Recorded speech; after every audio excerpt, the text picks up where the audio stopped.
अस्सलाम वालेकुम जी, मैं हूं वलीद साबर और आज मैं कोई नज़्म नहीं लाया बल्कि एक खूबसूरत बहस है अर्तुगरुल गाजी को लेकर।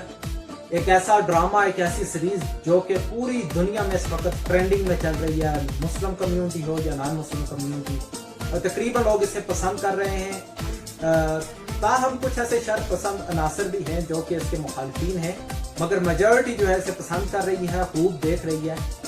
पाकिस्तान में तो खैर लोग दिन रात एक करके इसे स्वाब समझ कर देख रहे हैं। और इस सारी बहस से कबल अगर अभी तक आपने मेरा चैनल सब्सक्राइब नहीं किया तो प्लीज़ सब्सक्राइब करें, बेल आइकन प्रेस कर दें, लाइक कमेंट और शेयर करना मत भूलिए। और इस सारी बहस का मैं अगर आगाज़ करूं इकबाल के एक शेर से, अपनी मिल्लत पर कयास अक़वामे मगरिब से न कर, अपनी मिल्लत पर कयास अक़वामे मगरिब से न कर, खास है तरकीब में कौमे रसूल हाशमी। अर्तुगरुल गाजी को शुरू करने से कबल जो इस्लामिक खिलाफत का निज़ाम था, कब शुरू हुआ और कौन कितने अरसे तक खिलाफत पर रहा, उसका एक ओवरव्यू अगर आपको बताता चलूँ। हज़रत मोहम्मद सल्लल्लाहु अलैहि वसल्लम की विसाल के बाद हज़रत अबू बकर सिद्दीक़ थे जो कि मुसलमानों के पहले खलीफा बने। 2 साल तक खिलाफत इनके पास रही, 632 से लेकर 634 तक। हज़रत अबू बकर सिद्दीक़ के विसाल के बाद हज़रत उमर इब्न ख़त्ताब रज़ियल्लाहु ताला अन्हु मुसलमानों के दूसरे खलीफा बने, जो 634 से लेकर 644 तकरीबन 10 साल तक खिलाफत इनके पास रही। और इसके बाद तीसरे खलीफा थे हज़रत उस्मान गनी रज़ियल्लाहु ताला अन्हु, जो 656 तक 12 साल के अरसा तक मसनद खिलाफत पर कायम रहे। हज़रत उस्मान रज़ियल्लाहु ताला अन्हु के शहादत के बाद हज़रत अली रज़ियल्लाहु ताला अन्हु थे जिन्होंने मुसलमानों की खिलाफत संभाली और तकरीबन 5-5.5 साल का अरसा 661 तक ये बरसरे खिलाफत रहे। इसके बाद 2 ऐसे उम्मीदवार थे, हज़रत हसन और हज़रत अमीर मुआविया रज़ियल्लाहु ताला अन्हु। उस वक़्त के सर्कमस्टांसेस को मद्देनज़र रखते हुए हज़रत अमीर मुआविया रज़ियल्लाहु ताला अन्हु को मुसलमानों का खलीफा बना दिया गया, जिससे खानदान बनु उमैया की खिलाफत का आगाज हुआ, जो तकरीबन 90 साल 750 तक खिलाफत पर कायम रहे। और इस दौरान यजीद जैसे मरहून और उमर सानी हज़रत उमर बिन अब्दुल अजीज जैसे अजीम हुक्मरान भी गुजरे। और ये 750 में एक अबू सफ़ा नामी अब्बासी हुक्मरान था, एक जंगजू था जिसने खानदान बनु उमैया की खिलाफत को तहस नहस कर दिया और खुद मसनद खिलाफत पर जा बैठा।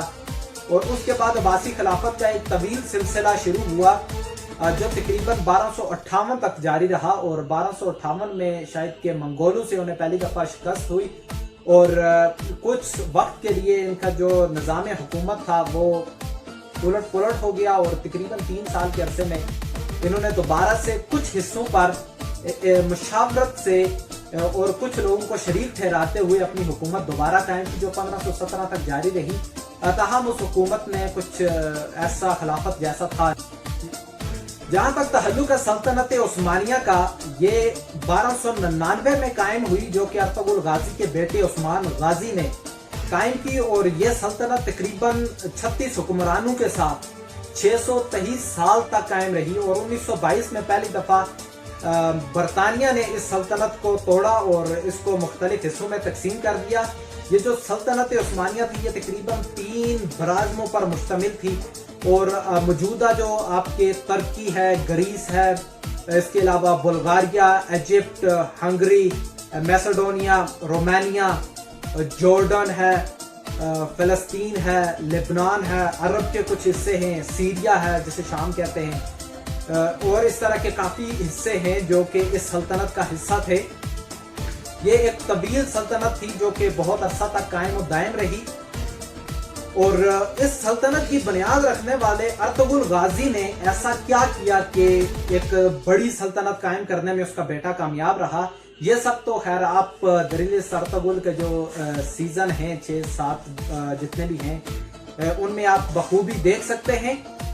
मगर एक चीज और मैं अर्ज करता चलूं कि आजकल जिस जोरों शोर के साथ इस ड्रामा को या इन सीरीज को पाकिस्तान में देखा जा रहा है वो काबिल मजम्मत है। رمضان کے ان دنوں میں آپ لوگوں کو کیا لگتا ہے کہ یہ پاکستان کی عوام، یہ پاکستان کے نوجوان اس ڈرامے کو صرف اس غرض سے دیکھ رہے ہیں کہ اس میں مسلمانوں کی ہسٹری بیان کی گئی ہے، یا پھر اس غرض سے دیکھ رہے ہیں کہ ان میں جذبہ شہادت پیدا ہو؟ نہ، بالکل بھی ایسا نہیں ہے۔ یہ در حقیقت جب کہ ایک پینڈیمک، ایک وبا پھیلی ہوئی ہے پوری دنیا میں، تمام لوگ ڈرے ہوئے ہیں، تمام لوگ اپنے اپنے مذاہب کے قریب سے قریب تر ہوتے چلے جا رہے ہیں، اور پھر بیچ میں جب رمضان بھی شروع ہو گیا تو اس عوام کو صرف ایک ایسا ذریعہ انٹرٹینمنٹ چاہیے تھا کہ جس پر یہ اپنے ذہن کو مطمئن کر سکیں کہ یہ اتنا غلط نہیں ہے جتنا کہ بالی ووڈ، ہالی ووڈ کی فلمیں دیکھنا ہے یا پاکستان کے ڈرامے دیکھنا ہے۔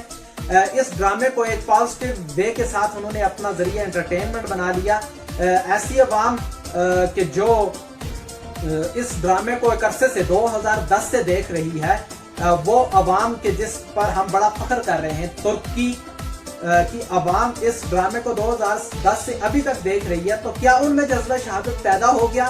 کیا انہوں نے جا کے شام میں، کیا فلسطین میں جا کر انہوں نے دشمنوں کے خلاف اعلان جہاد کر دیا؟ کیا انہوں نے اسلام کو پھیلانے کے لیے اپنی فزیکلی کاوشیں شروع کر دی ہیں؟ بالکل بھی ایسا نہیں ہے۔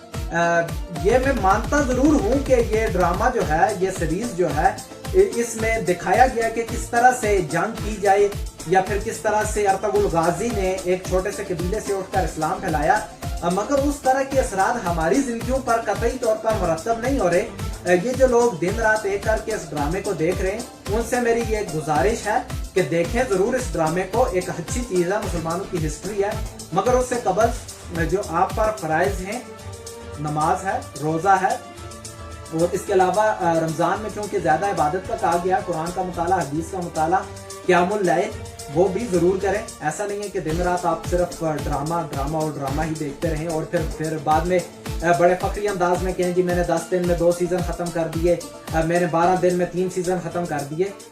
یہ ڈرامہ دیکھنا آپ کو آخرت میں سرخرو بالکل بھی نہیں کروا سکتا۔ اس کے لیے آپ کو نماز، روزہ، قرآن و حدیث کا مطالعہ، قیام اللیل، یہ ساری چیزیں کرنی پڑیں گی۔ اسی کے ساتھ میں اجازت چاہوں گا، وسلام۔ اگر تو کچھ تلخ بیان کر دیا میں نے اس سپیچ کے دوران یا اس ویڈیو کے دوران، معذرت خواہ ہوں، اور اگر کچھ غلط بیان کر دیا تو رہنمائی ضرور کیجیے گا۔ وسلام، اللہ۔